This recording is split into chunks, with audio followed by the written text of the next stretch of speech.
non-governmental sources, so not the central bank, but instead private individuals wanting to buy American goods, services, and assets.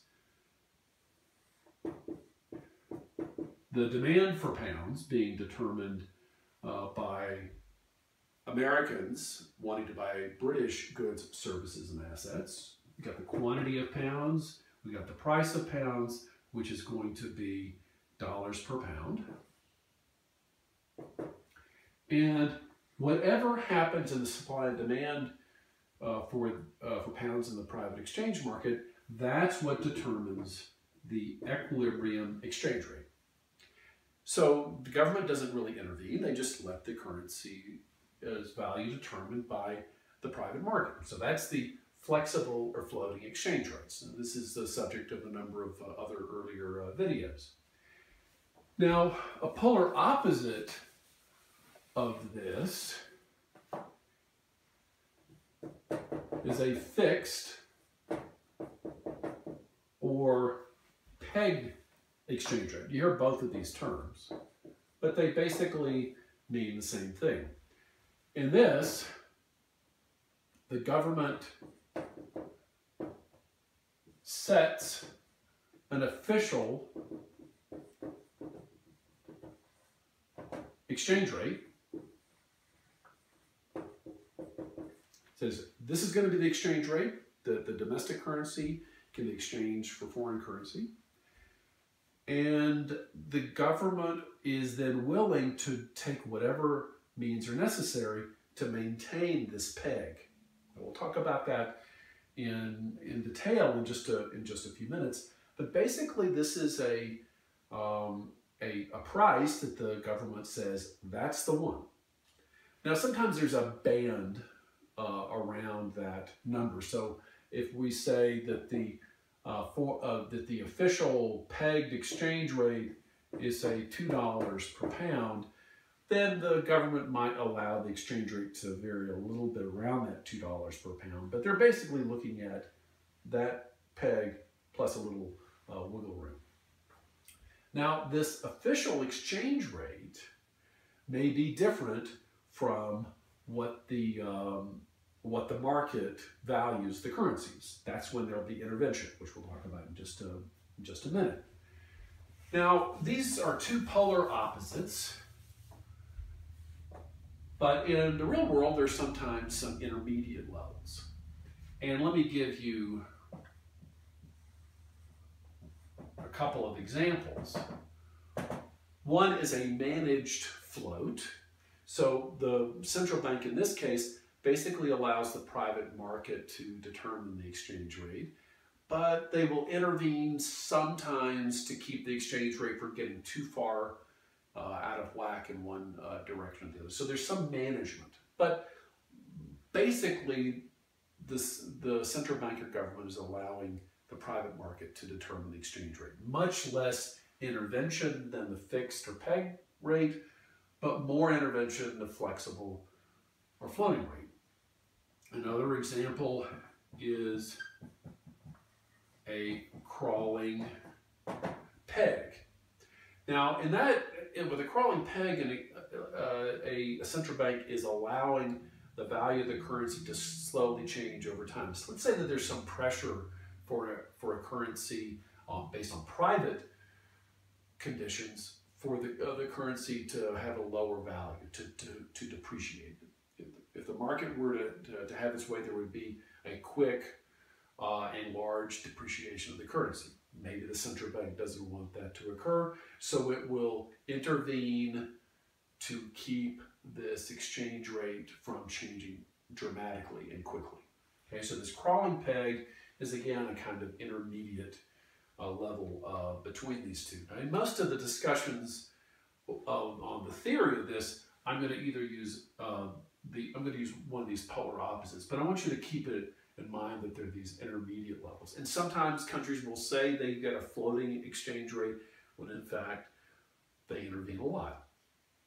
Now the IMF has some information about the actual policies of many governments around the world, but I want to give kind of a broad characterization of which countries use which of these two. Broadly speaking, flexible or floating exchange rates are much more common among developed countries, at least in recent decades. Now, this was different in the Bretton Woods system, which will be the subject of a different video, but broadly speaking, developed countries like the United States, Britain, Japan, Switzerland, the Eurozone as a whole, will let their currencies float vis-a-vis other currencies.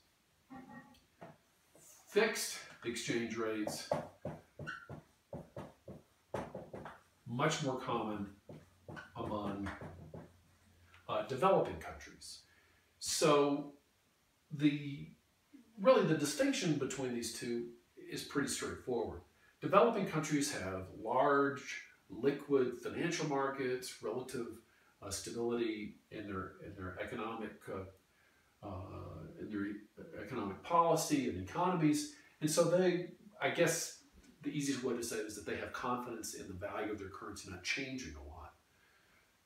Developing countries are often looking for stability. Stability in their financial markets, stability in their currency markets, to encourage stable economic conditions, and so they will use fixed exchange rates as a way to peg an important price inside their domestic market.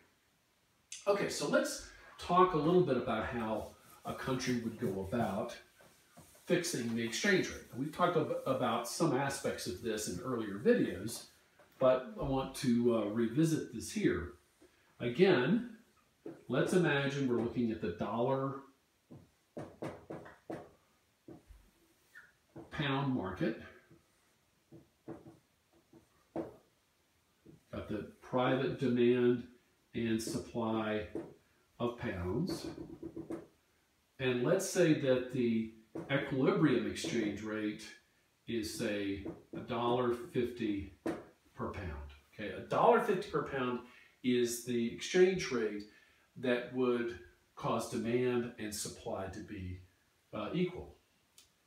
But let's imagine that that's not the exchange rate that the UK central bank wants. So let's say the UK central bank policy is to set the exchange rate equal to $2 per pound. They announce $2 per pound is the one that we want. Now, you don't just pass a law and say, this is going to be the exchange rate, we're going to throw you into prison if the exchange rate varies from that. That's not how it works. Instead, the central bank will intervene to affect to keep the exchange rate pegged at this level. Now, in the private market, at this exchange rate, we say, for example, there's 120 pounds that are supplied by private individuals, but there is only 20 pounds demanded.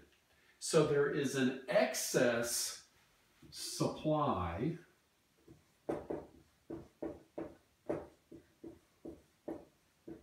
of private pounds. There are more pounds that are being offered in the foreign exchange market than people want to buy it. So if this were a flexible exchange rate, this excess supply would cause a depreciation of the exchange rate. It would go from $2 per pound down to, say, $1.50 per pound. Okay? There's pressure for a pound depreciation at that exchange rate of $2 per pound. So, what has to happen? You have to have somebody that comes in and buys up this excess supply of 100 pounds. And that's where the central bank comes in. Under a fixed exchange rate system, the central bank says, okay, there's this excess supply of pounds, our currency, from the British standpoint. And so the UK Central Bank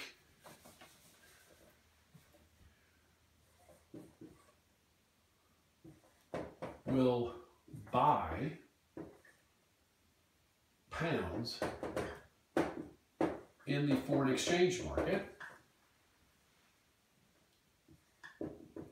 with dollars on hand. What they do is that they use their official reserves. Dollars are the official reserves of the British Central Bank. They take dollars that they have, they exchange them in the foreign exchange market for pounds and take the pounds out of the market. So what we have here is a case where the UK Central Bank is losing official reserves to maintain the overvalued pound. Okay, so what we have, and this is something that you should very much keep together in your mind. Okay, so I'm going to write down these conditions. Okay, at $2 per pound,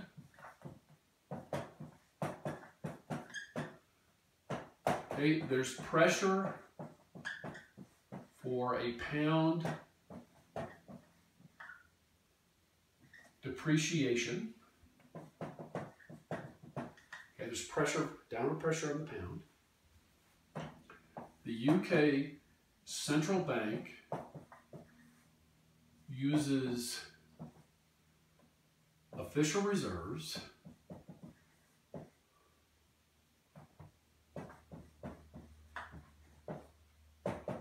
to buy pounds in the foreign exchange market.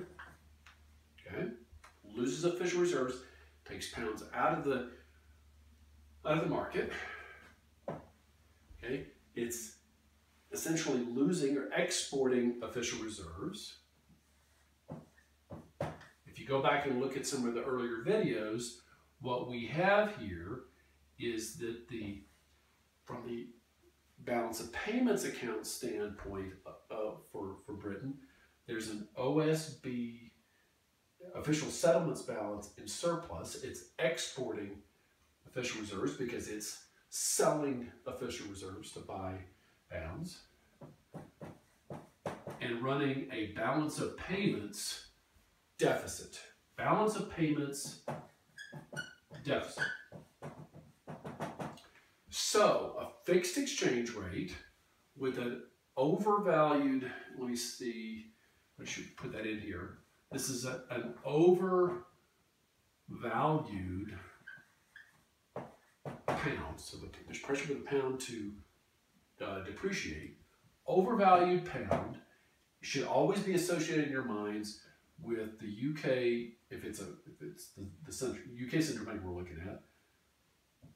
Okay, the overvalued pounds means that they are buying pounds in the foreign exchange market, losing official reserves, running a OSB surplus, in other words, a balance of payments deficit. So one of the downsides of fixed exchange rates is the possibility of running a balance of payments deficit and losing official reserves. Okay, so keep all of these things in your mind together. Now, if we look at this from the opposite case with an undervalued pound,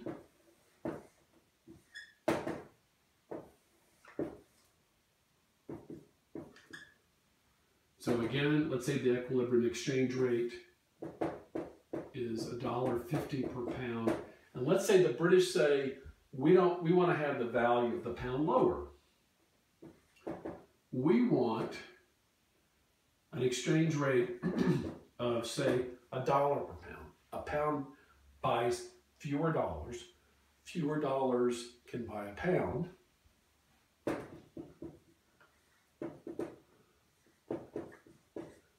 again, these numbers pulled out of the air,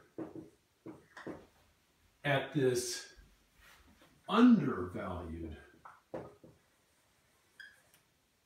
pound, we have the opposite issue where you've got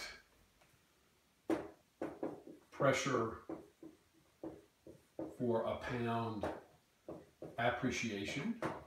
To keep the exchange rate from rising in value, the central bank has to supply pounds and take in official reserves, take in dollars. So they gain dollars, or gain, let's say, gain official reserves.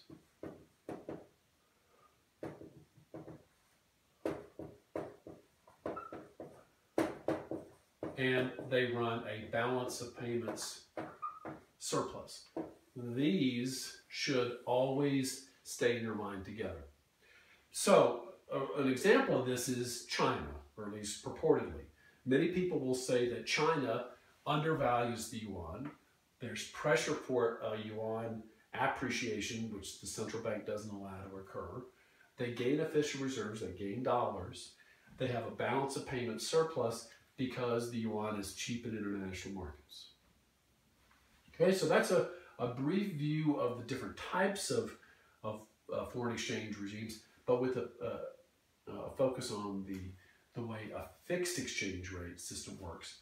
And I want to underline that you should keep this very much in your mind, as well as this when you're talking about fixed exchange rates. An important part for later discussions. All right, so we've got other videos on international econ at this YouTube site. I hope those are helpful as well.